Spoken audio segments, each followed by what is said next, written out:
of extinction.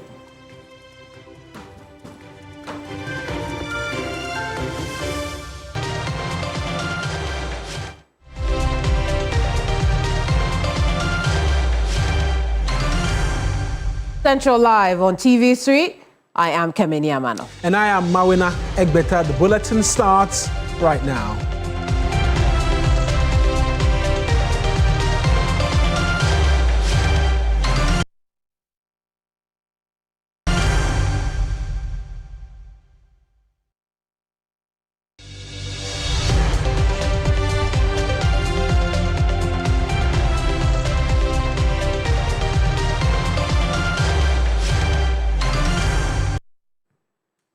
This afternoon, global oil prices have risen sharply as Iran continues to launch strikes across the Middle East in response to ongoing attacks by the U.S. and Israel. Brent crude, the global benchmark for oil prices, jumped by 10% to touch more than $82 per barrel on Monday before easing after at least 3 ships were attacked near the Strait of Hormuz over the weekend. Iran has warned vessels not to pass through the crucial waterway in the south of the country, through which about 20% of the world's oil and gas is shipped. International shipping has also almost come to a standstill at the entrance to the Strait of Hormuz, with analysts warning that a prolonged conflict could push energy prices even higher.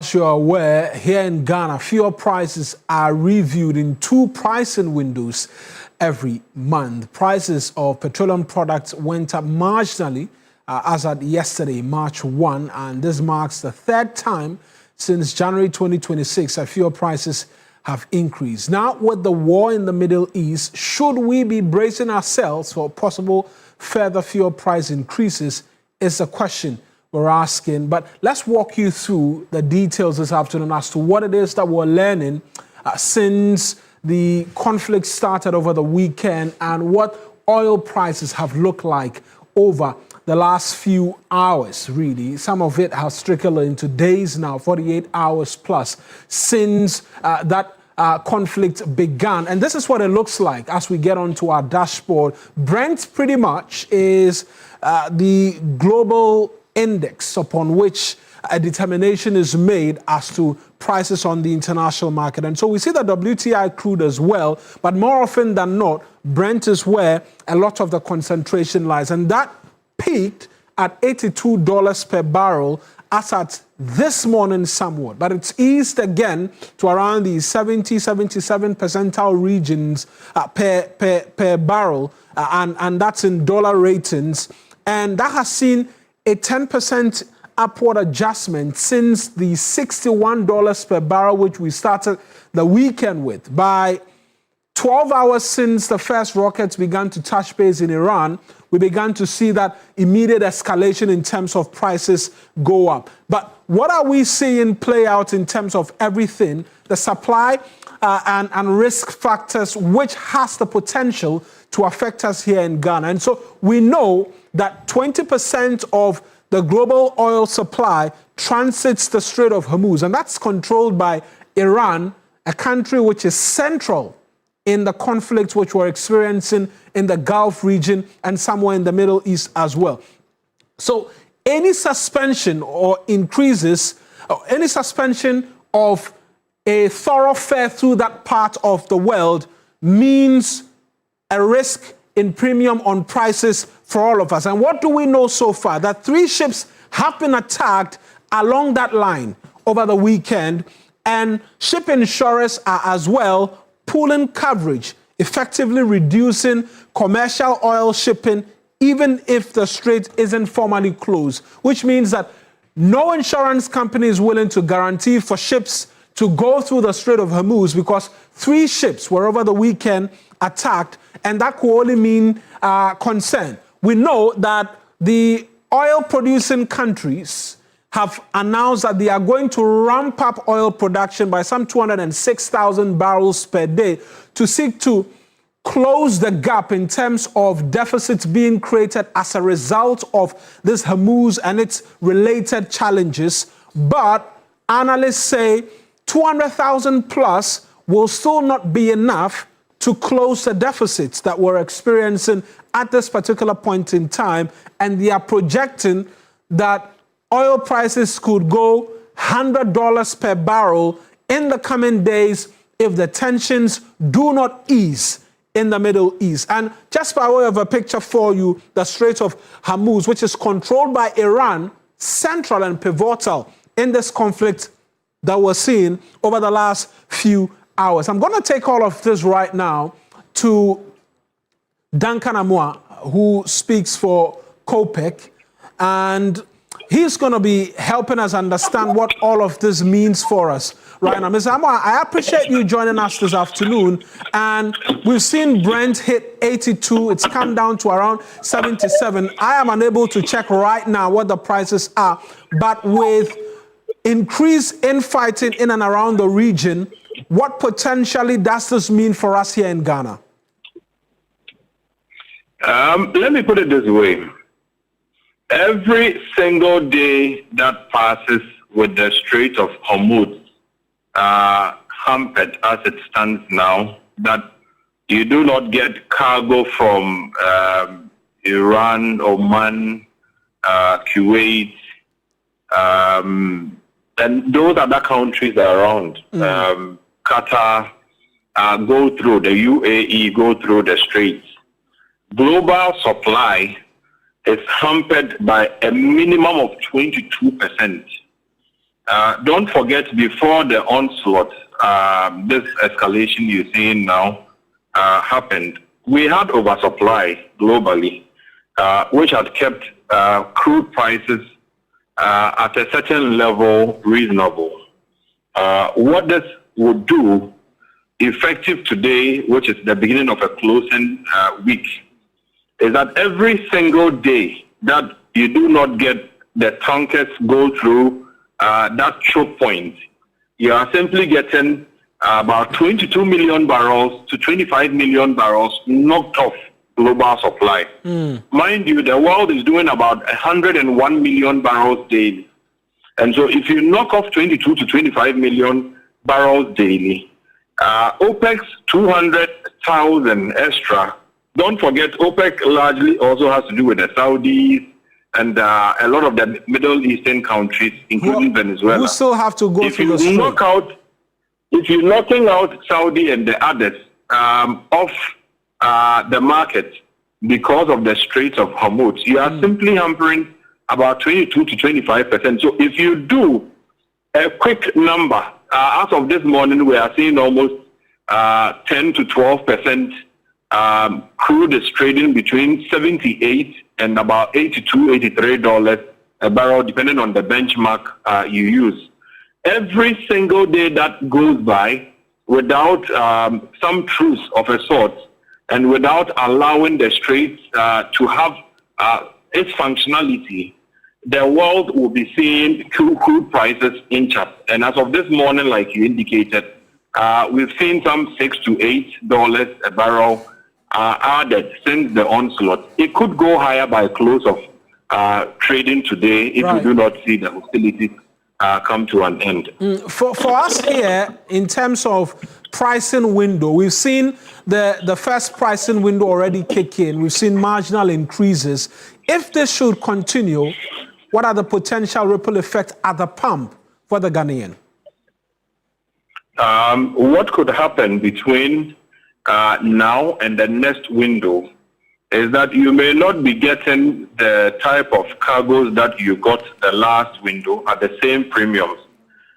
Don't forget, anytime an oil tanker gets blown up, the logistics and the shipping companies would increase their premiums. And what that means is that it becomes quite volatile. It's dangerous for them to even use shipping routes when you have a lot of missiles flying around. So potentially, you could be paying more for fuel in Ghana than we had originally anticipated. As of this morning, you have a situation where a lot of the OMCs have brought their prices already, doing between 1 and 4%.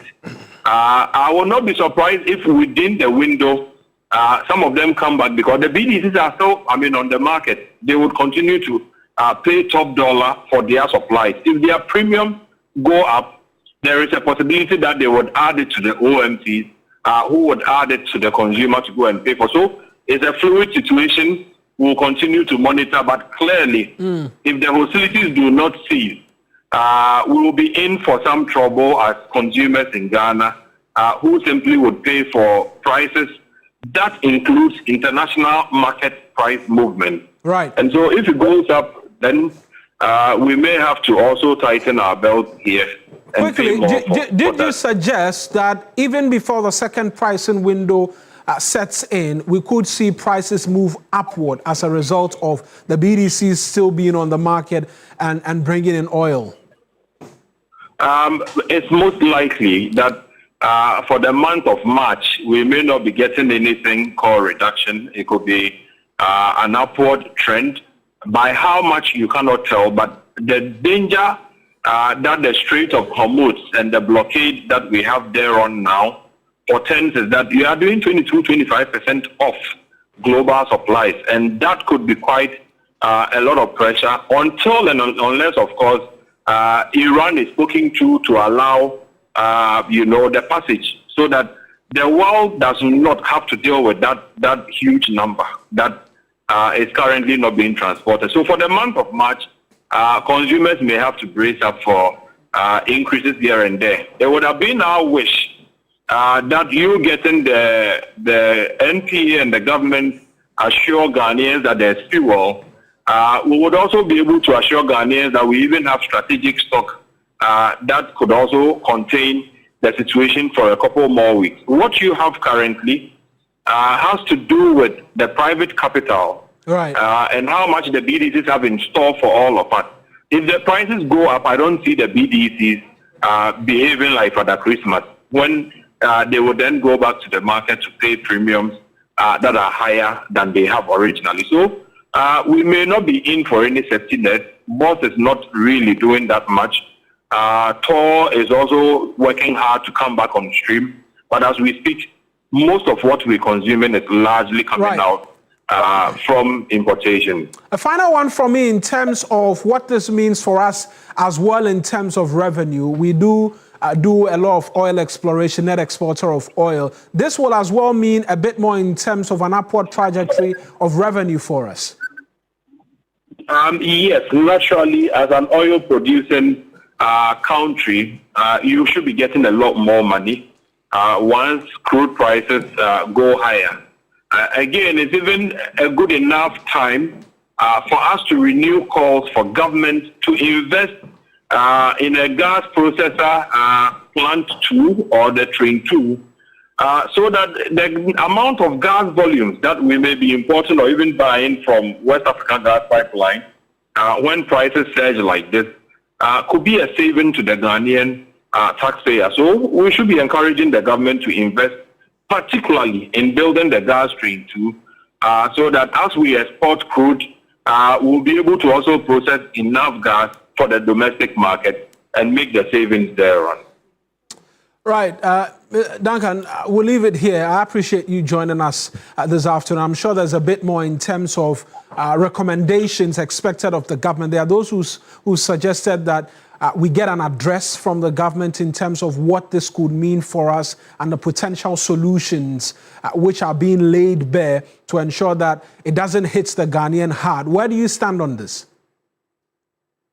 Well, I would expect the energy minister, as a stance, to be concerned. Of course, I know he is, but what mitigating measures that is being put in place, I would be happy to know or to hear from him, so that we are all aware that, of course, things are not that good as far as the Middle East is concerned. But this is what, as a government, we are doing to mitigate the fallout, so that the Ghanaian is not overly squeezed within the period. And if that is done, I think we'll be in a good space. Right then, I appreciate you speaking to us. Duncan Amoah is the Executive Secretary of the Chamber of Petroleum Consumers Ghana, COPEC, speaking to us this afternoon. And we know that following the attacks in the Middle East, that has resulted in flight cancellations, and there's been a lot of concern regarding the safety of Ghana's female national team currently playing a tournament in the United Arab Emirates. Earlier, reports suggested the Black Queens are safe and will go on their scheduled Pink Ladies Cup. To help us with the latest regarding the safety of the Black Queens is 3 Sports presenter Ayawaso East, who's joining me in the studio. Ayawaso, thank you very much. What do we know about the Queens? How safe are they, and are they continuing with the tournament? So one thing we know is that they are safe. We also do know that they would continue with the tournament. That's the Pink Ladies Cup. They have 2 more games to play, one against Russia tomorrow, and then the other will be after Ghana's Independence Day celebration against Tanzania. So the ladies are playing in the Pink Ladies Cup to prepare them for the WAFCON, which will be also played this month. And then again, they have now said that they are going to continue playing the remainder of the games as they have been assured of their safety in the UAE. There was an initial concern of some security safety. What do we know about that? You know that when it comes to issues like this, in Ghana, these things are very new to us. So wherever you are, when you find yourself in such a situation, you wouldn't know whether you're stranded, you wouldn't know what kind of information to put out, and just based off of what is going on out there. Because we could see some videos out there showing some of the things that were happening. Yes, the blast in different places from the hotel that the Queens are lodging in Sharjah. But one thing that we do know is that it did not get close to them. They are very safe where they are. But it was the kind of information that was going around at the time. I mean, when everything was happening, when they had to ground flights and all, one thing will be a security measure. That was to make sure that nobody goes out. I mean, they didn't know what was happening at the time. So definitely they had to not go out to train because they were just waiting for a green light that they can go to play because they played their first game on Saturday. So for Sunday... They won 4-0. Yeah, 4-0. And so in the next game, they were just going to, the next day, they were going to have a light training session so that today they could have had a full session to prepare. But even today, earlier this morning, after they met with the consulate in Dubai from Ghana, they had a light training session that was in the gym at the hotel. And they have also been given the green lights that they can train. And the girls are saying they want to play. If they say that they are safe where they are, then why not? Why don't we go on with the tournaments that we're playing? Will it require the remaining matches? Will it require traveling via flight, or it's all around the city? It's all very much around where they are. And that place has been declared safe? Yes, and they wouldn't have to do any kind of flights traveling. But they are playing, as I said, against Russia in their next game. Then they'll play against Tanzania. They've already played with Hong Kong.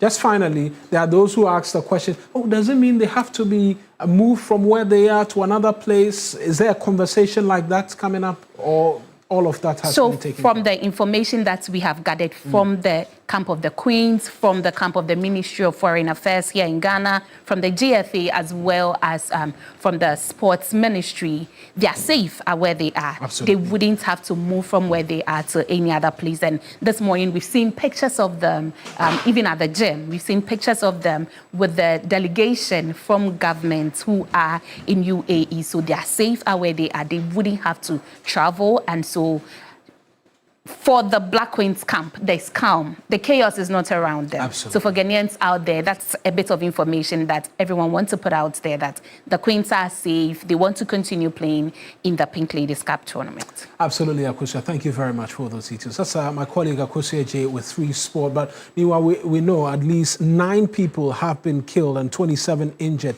in a missile strike on the Israeli city of Beit Shemesh. But we know as well the Foreign Ministry has been issuing a circular of some sort asking Ghanaians to take a number of precautionary measures. And this is what the Foreign Minister has been saying, that in this turbulent moment, the safety and welfare of all Ghanaians, particularly those currently in the Middle East, remains our utmost priority. There's a bit more from the minister. Ghana's celebrated Black Queens are safe and doing well. I've spoken with the leadership of the team. Our diplomatic mission in the UAE has been in close contact with the Black Queens, extending much-needed consular support.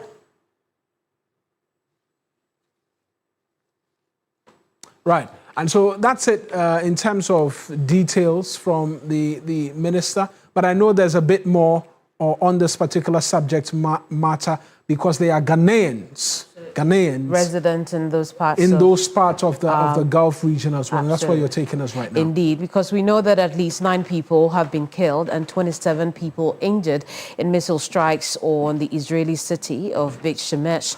Emergency services have said the attack comes as Iran launched strikes across the Middle East in response to a massive and ongoing attack against it by US and Israel. Now, one person has been killed in Abu Dhabi, the capital of the UAE, and a death has also been reported in Kuwait. Dozens more people have been injured in strikes across the region. Now, thousands of flights have been grounded to and from the region in one of the most serious disruptions to global travel since COVID-19.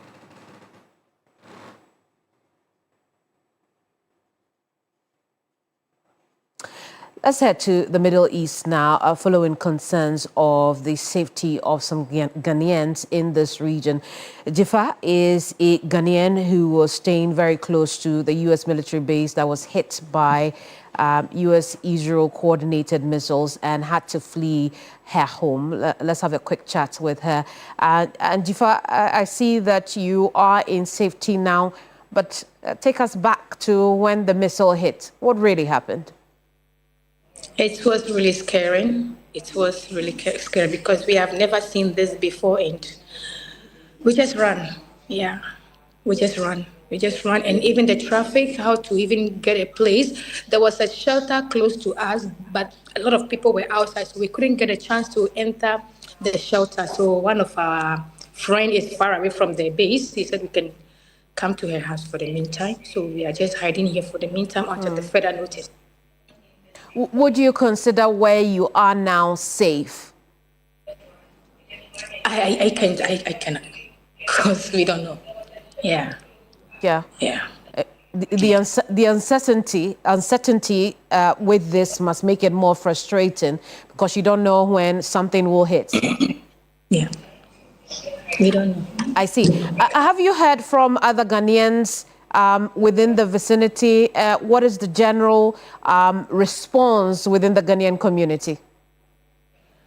So far, I'm here with few Ghanaians are here with me, and few of them are also far away from the base, so some are okay. Yeah.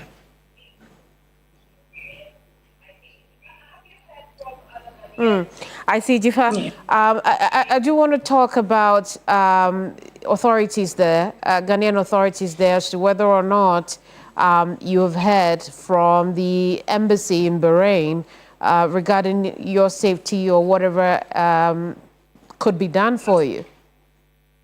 So far, we don't have embassy in Bahrain. We share embassy with Saudi. And so now nobody has, the people that they selected, the embassy in Saudi selected to take care of us. Till now, nobody has get in touch with us. I see. Have you tried to reach the embassy? Not yet. Do you plan to do so?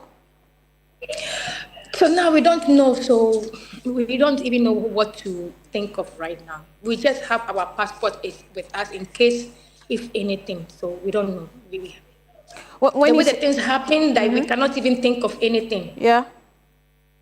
When you say that you have your passports ready, what do you mean? Explain that to me, why you have your passports ready.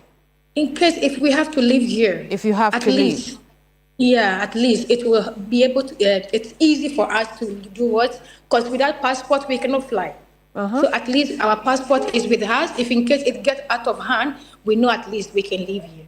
Jifa, why wouldn't you leave now? Because of the uncertainty. Airport is shut down. The airport, that's correct. The airport is shut down. I would love to go home, but the airport is shut down. Yeah.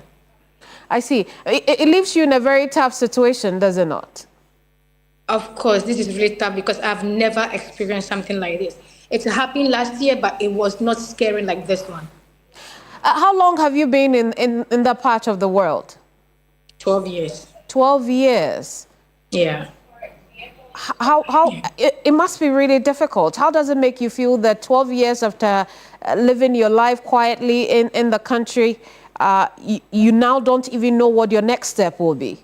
Yeah, it's really sad. I feel so sad because this is a piece, like this is Barry is like my second home. I love this place a lot, and this thing is happening. I feel really so sad. Like I would just one day wake up and live like that. It's something that I don't know what to say about it.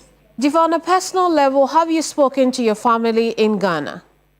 Yes, I did. Actually, my mom, when she heard the news, she passed out.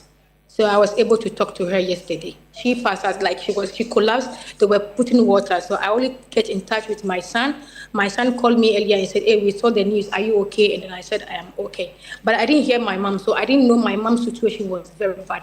It's only yesterday I get in touch with her, then I find out she collapsed and they have to be putting water on her. But now, alhamdulillah, she's okay. Diva, what did you say to your family when you called them amidst all this confusion and uncertainty? So I don't want to put them in another heart attack or any situation. I just tell them for now I'm okay. We only need you guys your prayers. Yeah. Well, Diva, we wish you the very best. Thank you very much for your bravery in speaking to us today. Diva is in the Middle East area. She was very close to the U.S. base where some missiles hit earlier. And Diva has just been sharing her story with us. We'll continue to follow the story of many Ghanaians in the Gulf region where the situation is unfolding. The situation around the U.S. strikes on Iran and vice versa is unfolding. This is News Central. When we come back, we'll bring you some more news.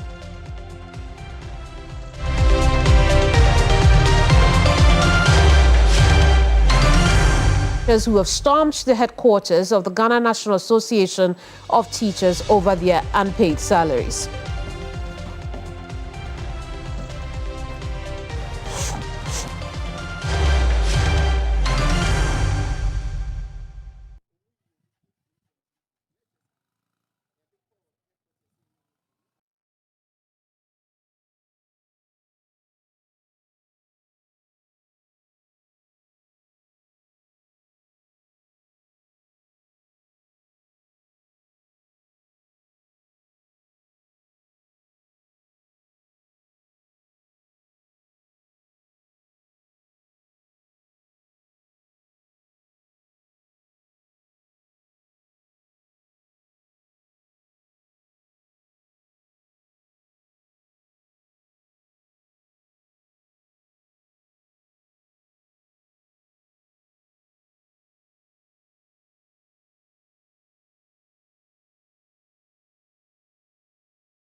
Welcome back to TV3. This is News Central. Now, the coalition of unpaid, newly posted teachers has stormed the headquarters of the Ghana National Association of Teachers over unpaid salaries. The group says it is tired of what they describe as silence and inaction from unions meant to defend their welfare. They are therefore calling on the Minister for Finance, Dr. Kasala Toforson, the Minister for Education, Haruna Idrisu, and union leaders to resolve their concerns, warning that failure to act will lead to a demonstration on Wednesday, 11th March.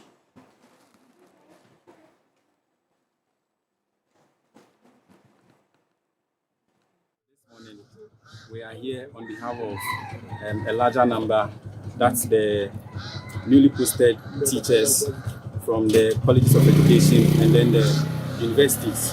I think since 2024, September, along the line, we've had issues with newly posted teachers who were working without staff IDs and other issues.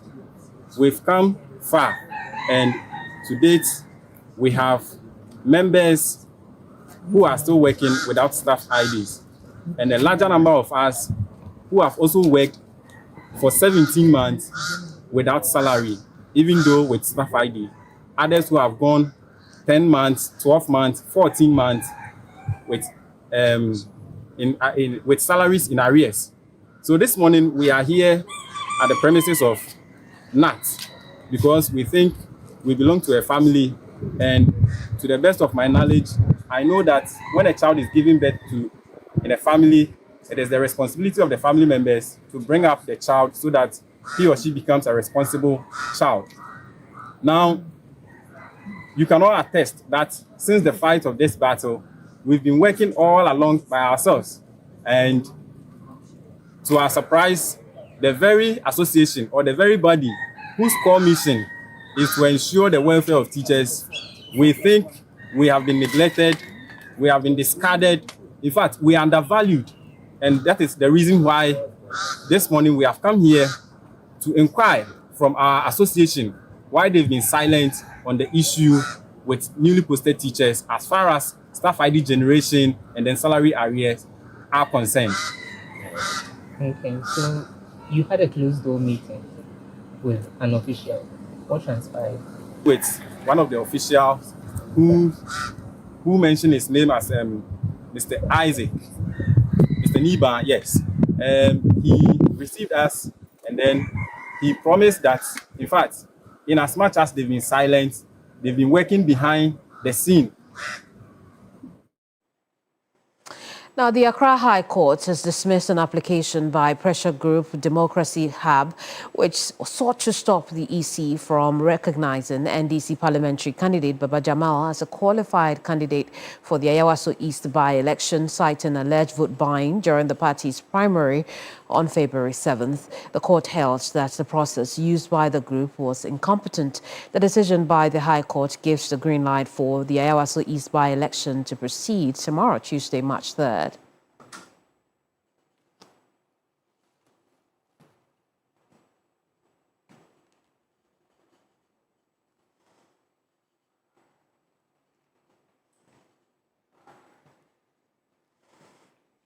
Let's get more on this story. Lord Idu Asare is our court correspondent. Lord, what else can you tell us about this ruling today?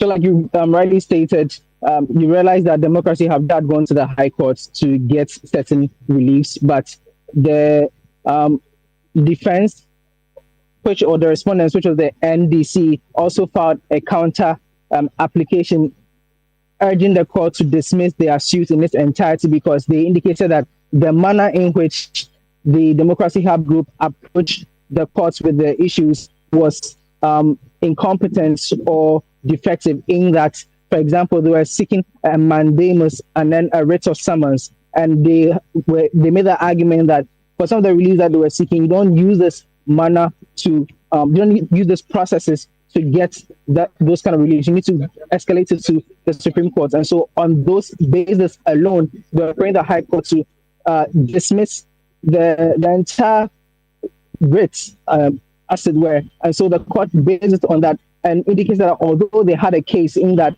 the issues that they had raised had credence, the procedural or the process that they used to approach the court was defective. And that was the reason why their suit was dismissed. Now, the lead counsel of Democracy Hub, Oliver Bakavamao, he indicated that, yes, although they're not pleased with the ruling of the courts, they may consider appealing because they have up to now till 3 p.m. or 4 p.m. when the court closes. And so they'll probably be looking at going back to the court to appeal. But like indicated earlier, for now, it means that the Ayawaso East by-election, which Baba Jamal is the NDC candidate, is going to be running for the party in that by-election. We can listen to Oliver Bakavamao and what he said following the ruling of the court. Counsel for the NDC spoke to you. What did he say? Yeah, so Bakavamao, he indicated that they may appeal because they had about 12 No, you got me wrong. I'm asking about Gideon Abochi. When Gideon Abochi spoke, what did he say? It would appear we have lost Gideon Abochi there. But let's take a listen to Counsel for Democracy Hub, Oliver Bakavamao, followed by Counsel for the NDC, Gideon Abochi. That the way in which we conduct our elections, the things that we allow, particularly the monetization of elections, is no longer part of Ghana's democracy. We will continue to pursue that. We intend to bring another application, whether before the elections, even after the elections are conducted. It's a matter that the firm is already providing presentation to eminent persons like Professor Frimpong Boateng in the Supreme Court regarding the way in which our political parties are organized in our democracy. So it's a matter that we'll continue to pursue. So in respect of this leg of the case, the elections are tomorrow? Tomorrow, the elections are tomorrow. A person doesn't reveal all the stones they stand on. But let's just say that if no application is filed between now and 3 p.m., that the elections will continue. Yes. The court also commended you for the advocacy that Democracy Hub is championing in relation to election matters. What's your take? I mean, I think that I have always believed that, our cause stand at the junction of the health of our democracy. And I must commend the judge for the painstaking arguments when we appeared before the court, I think last Thursday or Friday, that we had ample time. We argued this back and forth. The court was interested, several questions. And so I'm not surprised that the court has reached such a rich decision. Well, Oliver Bakavamao is Counsel for Democracy Hub. Earlier was Lord Eduasare, our court correspondent. And a third, we'll hear from Counsel for the NDC. In the meantime, now that the road to Ayawaso East is clear, Deputy Director of Elections for the NDC, Rashid Tanko Computer, is very confident of victory for the NDC. We are grateful to the court. In fact, we are so much grateful. See, we have worked a lot in the constituency. As we speak now, we are just in the final stage, preparing to do our final deployment for tomorrow.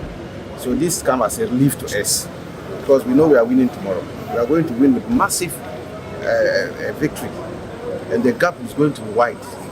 So we're praying that we shall have victory today, so that all that we have worked over the period, the 3 weeks we've been in the constituency, will not come to now today. Thankfully, our lawyers have done a very good job. We have to congratulate them for putting up a spirited fight to make sure that this application has been dismissed, to pave way for us to have the election. We are grateful to the court and our lawyers as well. Mm-hmm. But I mean, as a party, moving on, what measures are you putting in place to make sure the issues that for which reason you came to court in the first place are not repeated? Well, we have already set up a committee to come out with implementable recommendations. I mean, and now we have a 7-man committee dealing with the matter. And so we have already put in action, in motion, to deal with matters of that nature. And then, so therefore, as a political party, that's why I'm saying the NDC is the best political party that you can see as of now in Ghana. But we are facing it head-on. Such an issue. We know it's a big issue in our Ghanaian politics as of now. But it is only NDC who is facing it, trying to resolve the matter. Our opponents have incorporated that action into their own life. And they are the people who are destroying our democracy. Tanko Rashid Computer is Deputy Director of IT and Elections of the NDC. Now we can take a listen to lawyer for the party after the ruling today in courts. Here's Gideon Abuchi. Learning at the bar is that where the law has laid down a certain procedure that is to be followed for an action to commence, only that procedure shall be followed. In this action, Democracy Hub is basically asking the court to quash the decision of the EC, declaring the NDC candidate as a winner because of the issues of vote buying and others that we all noticed in the videos that went round. So basically, that is a request to the court to quash an administrative action. Okay? And that's asking that it's basically going to the court for a request of certiorari. And per our rules and per our learning, to go for such requests, you must go with an originating motion. But in this case, he came with a writ action. So we came to the court asking the court that the commencement procedure is wrong ab initio, and as such. That President John Dramani Mahama has raised concerns about weakening judicial independence in parts of the world, citing increasing executive interference. Speaking at the opening of the 2026 judicial year and the 20th anniversary of the African Court on Human and People's Rights in Arusha, President Mahama warned that institutions once regarded as pillars of democracy are facing serious decline. He also pointed to what he described as growing restrictions on civil liberties, including freedoms of speech and protest, which he said are contributing to a decline in public trust in governance systems. Technological advances have made the world feel like a small place. At no other time in our lifetime was that more evident than during the COVID-19 pandemic. By the time the World Health Organization announced the discovery of a new virus in Wuhan, China, that virus was already on an aeroplane to Johannesburg. It was already present in Accra on the roadside as individuals waited for a trotro at the Kwame Nkrumah Circle, or seated towards the rear of a daladala en route to Ngaramtoni.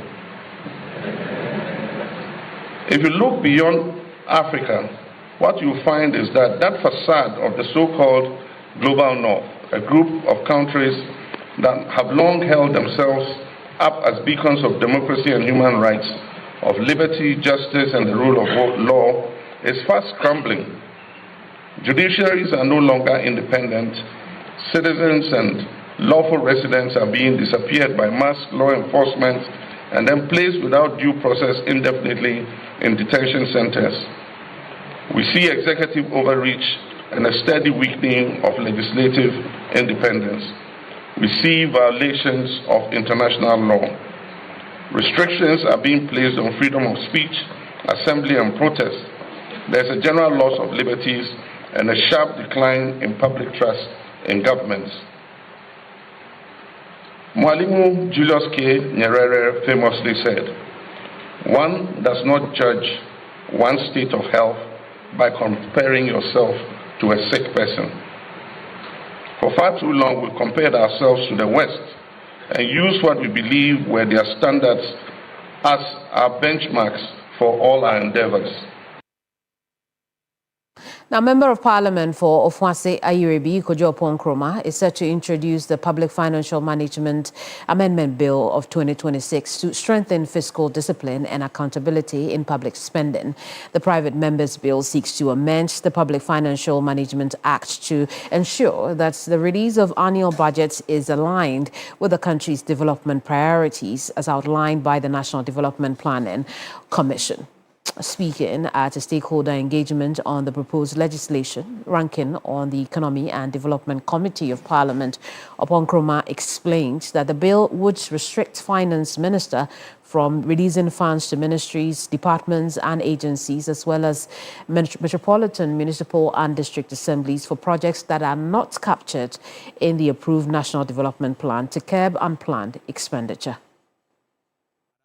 The Committee on the Economy and Development, the nickname we've given to this bill is the No Plan, No Cash bill. no plan, no cash. If it's not in the plan, you won't get any cash. And the specific loophole it seeks to close is that today there's room for ministries, departments, and agencies and metropolitan, municipal, and district assemblies to embark on projects or programs which are not exactly emergency projects or programs, but projects or programs that are as though they are part of their normal work, except that they have not been certified under the National Development Planning Commission's plan, which they would have received from the ministries, departments, and agencies.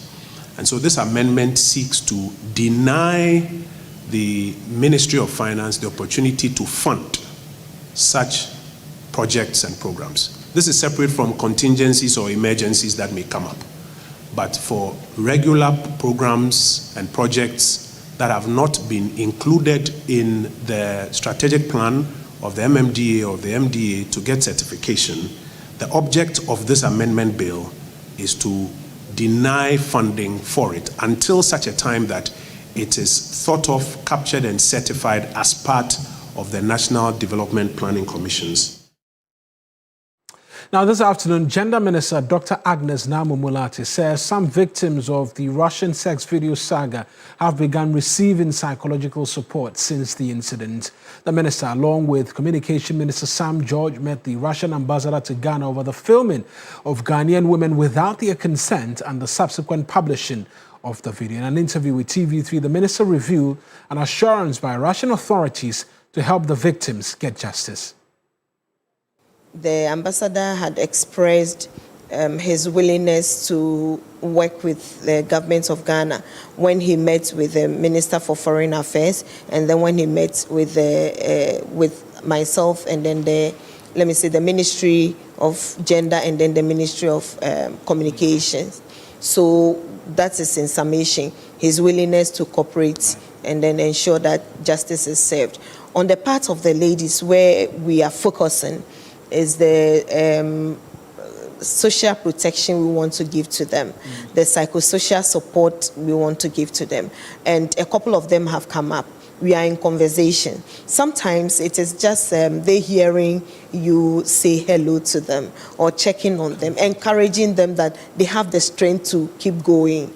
It's affected not just them, it's affected their immediate families as well. And it's been that bad. You have no idea. You will listen to it as a story, but behind the story are faces of real citizens, Ghanaian ladies who are willing to make it in life. And we thank God that those who have come forward so far are finding strength to keep going. And I want The minister also says the KIA training center launched by the previous administration is in the occupation of other government agencies. The center launched to train headquarters and find other means of employment for them has since become a white elephant with no further training since the first batch. Dr. Namu-Mulati says work is ongoing to get the facility into the fold of the ministry to begin a possible training program for porters. Involved. I think it was done from the office of the vice president. That is the information I have gathered so far. So every time when some of these things are being done, you are looking at sustainability. And so we followed up. The individual, let me say the donor, the development partners have also engaged me because I was digging to find out how we can put it to full use. We have located it. We've seen what is happening to it now. We intend to have a dialogue with the current occupants. But as in the occupant of the facility presently, who are the occupants as we speak? Well, it's a conversation for another time. But let me say that the KIA vacated the place, and then the place was vandalized. So they lost most of the items there, and so others are occupying now. Squatters have Well, the Teachers and Education Workers Union, TEU, is calling on the government to immediately open dialogue with key stakeholders to avert potential industrial unrest on the labour front. Speaking at a news conference in Accra, the General Secretary of TEU, King James Azotiba, urged the authorities to prioritise social dialogue to prevent possible strike. More than 5 strike actions have been recorded in the early months of this year alone, with most of the disputes stemming from the non-implementation of agreed conditions of service. Labour unions have consistently criticised government for what they describe as delays and inaction addressing their concerns, a development that has heightened tensions across several sectors. The situation has also placed significant pressure on the leadership of the Teachers and Education Workers Union, TEU. The union has repeatedly expressed dissatisfaction over its conditions of service and what it calls a lack of meaningful engagement with government. In response, TEU has convened a meeting with government officials and other key stakeholders pushing for renewed and effective social dialogue aimed at preventing further industrial action. King James Azotiba is the General Secretary of TEU. Under my leadership, that partners, our social partners, see us as rivals. Instead of seeing us as social partners, we see them as social partners because our members work with them. Our members give services that are needed by the employers and the government. And we also need reward and motivation. And that is what we say we will do. And then we say in the trade union circle that the hen or the chicken that lays the golden eggs must be fed well. Meanwhile, chairperson of TEU, Salamatu Brahma, is urging government to treat their concerns over conditions of service with the agency they deserve. We want to sit down with our employers. We want to dialogue on issues of conditions of service, issues of our welfare, issues of productivity, so that at the end of the day, we will come to a... Now on to a headline story. With at least 40 Ghanaian languages at risk of extinction and 2 already lost, the Agency to Preserve Ghana's Mother Tongue mounts. To mark the 2026 International Mother Language Day, the United Nations, in collaboration with the University of Ghana School of Languages, organized a symposium highlighting the cultural, educational and identity value of Ghana's mother tongues. This year's event renewed calls for action to safeguard Ghana's endangered languages. Noura Mohammed has more. Buli, Chumburung, Anufo, Likpakpane, Nawuri, Ahanta. Have you heard of these Ghanaian languages? Over 7,000 languages are being spoken today around the world, and Ghana is home to over 40 mother tongues, a reflection of the country's cultural diversity and rich heritage. But some of these languages are at risk of extinction if urgent steps are not taken to preserve them. In today's fast-evolving technological age, the dominance of a few global languages online may be accelerating this. Many African languages, often considered low-resource languages, are rarely integrated into modern artificial intelligence systems.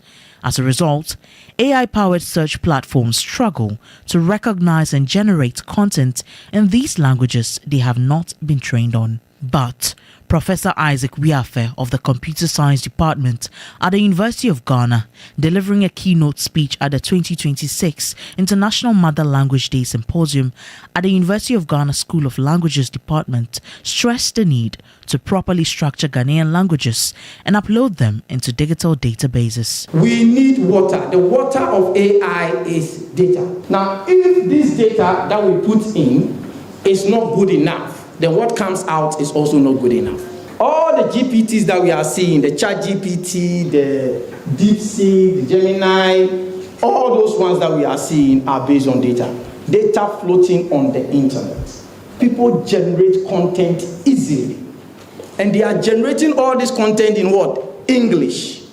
So it means that we keep adding more to English whilst we keep diminishing the other languages. If we can contribute to these things, then the machine will learn to understand our language. He also called for the use of our mother languages in content creation and encouraged government to introduce more of these languages into the national school curriculum. Recently, there has been complaints about the Ghana not being well represented in these platforms. But the problem is that what's the population of people who are actually going online and using the Ghana Translate? How many people? I have set my ChatGPT response to P, and it's deliberate, just to make sure that we create more content in P. So when it comes to the use, we should be deliberate about it. We should try and use the local content to search. Looking at the current SHS curriculum, and it looks like they've made Ghanaian language an elective, which is quite challenging, because if you make Ghanaian language an elective, then it's no more compulsory and people can choose to do it or not. But we need to find a way to make sure that everybody in Ghana is doing at least one local language to the university level. Well, that's a bulletin for you. And in this month of March, expect a lot more in terms of stories that focus on Ghana and our heritage. Happy Ghana Month. Same to you. Say, I am Owen Egbe. And I am Kemeni Amano. More news on the way at 7 p.m. In the meantime, go on to 3news.com. Bye-bye.